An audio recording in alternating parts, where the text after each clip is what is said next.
একদিন রাজা মন্ত্রীকে ডেকে বললেন, বুঝলে মন্ত্রী, আমি দেশ বিদেশে বেড়াতে যাব, তুমি জাহাজ সাজাও।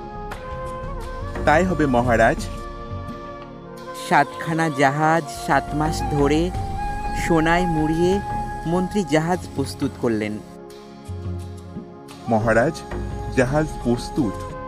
অতি উত্তম মন্ত্রী, আমি কালই তাহলে বেরিয়ে পড়ব। আপনার যা ইচ্ছা মহারাজ। তার আগে আমি রানীদের সাথে দেখা করব। মন্ত্রী, তুমি অন্দরমহলে খবর দাও। এক্ষুনি খবর দিচ্ছি মহারাজ।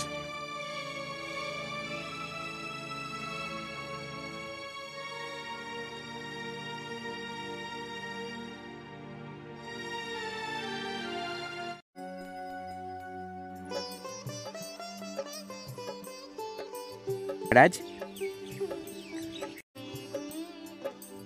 শিবরানী, দেশ বিদেশে বেড়াতে যাচ্ছি, বলো তোমার জন্য কি আনবো?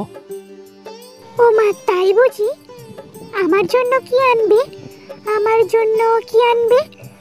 আমার জন্য রক্তের মতো রাঙা মানিকের 8 গাছা চুড়ি, সোনার 10 গাছা মল, পায়রার ডিমের মতো 1 জোড়া মুক্তার হার, তারপর তারপর মাগো, এ তো শাড়ি নয়, বোঝা। আকাশের মতো নীল, বাতাসের মতো ফুরফুরে, জলের মতো চিকন শাড়ি, তাই তো পরে বাঁচি।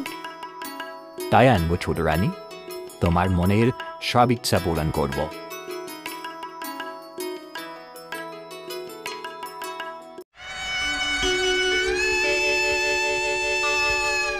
বড় রানী, আমি বিদেশ ঘুরতে বের হচ্ছি, বলো তোমার জন্য আমি কি আনবো? বলো তোমার কি স্বাদ? মহারাজ, ভালোই ভালোই তুমি ঘরে ফিরলে আমার সকল স্বাদ পূরণ হয়। না রানী, তা হবে না, লোকে শুনলে নিন্দে করবে। বলো তোমার জন্য কি আনবো? এই ভাঙা ঘরে সোনা দানা চোর ডাকাতে লুটে নেবে। এখন আমার সোনার গয়না, সোনার শাড়িতে কি কাজ? আমার জন্য একটা পুরোমুখ বানর এনো। পোড়ামুখর বানর? আচ্ছা, তাই হবে। তাহলে রানী, আমায় বিদায় দাও।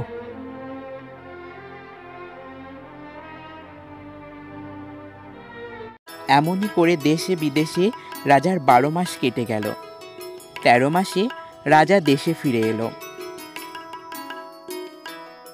মন্ত্রীবর, বড় ভুল হয়ে গেছে। বড় রানীর জন্য বাদর নেওয়া হয়নি। তুমি এক্ষুনি একটা বাদর সন্ধানে যাও। আমি এক্ষুনি যাচ্ছি মহারাজ। হ্যাঁ, যাও। আমি আমার প্রিয় শিবরানীর জন্য এই উপহার সামগ্রী দিয়ে আসি।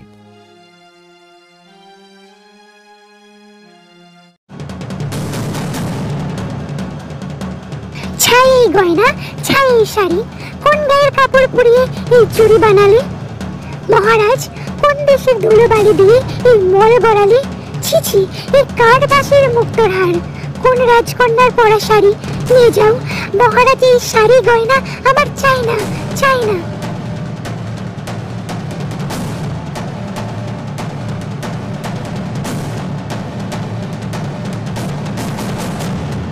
এক বণিকের জাহাজ থেকে কানা করে দিয়ে এই বাদর ছানাটি কিনে এনেছি মহারাজ। সবই তো বুঝলাম মন্ত্রীবর, আমি বড় আশ্চর্য হলাম যে মাপ দিয়ে ছোট রানী পরনের শাড়ি ও গয়না নিয়ে এলাম, সেসব কিছুই রানীর গায়ে হলো না, এমনকি রানীর কিছুই পছন্দ হলো না। প্রণাম মহারাজ, বড় ভাগ্যবতী পূর্ণবতী না হলে দেবকন্যার হাতে বোনা, নাগকন্যার হাতে গাঁথা মায়ারাজ্যের এই মায়া শাড়ি, মায়া গয়না পরতে পারে না। মহারাজ, রাজভাণ্ডারে তুলে রাখো, যাকে বউ করে আনবে তাকে পরতে দিও।